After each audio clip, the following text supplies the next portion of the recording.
Okay, let us quickly solve this Olympiad math problem.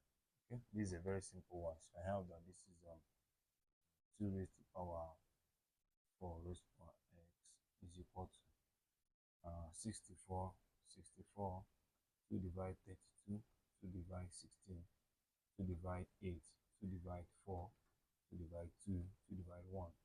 I'm dividing with 2 and they are 6 in number. So 2 raised to power 6 is this. Now, according to the law of indices, if the base are the same thing and you have equality sign, you can cancel out, and then I'm left with 4 raised to power x is equal to 6. The power will now be equal. Okay?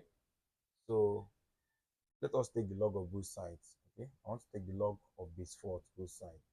So this is log 4 raised to power x base 4 is equal to log 6 base 4. According to the law of indices, this one can go to the back. I'm going to have x log 4 base 4 is equal to what? Log 6 base 4. Log 4 base 4 is 1. So we have that x dot 1 is equal to what? Log 6 base 4. So x is simply log 6 base 4. Okay? So that is that for that. So thank you very much for watching. Please like this video and comment.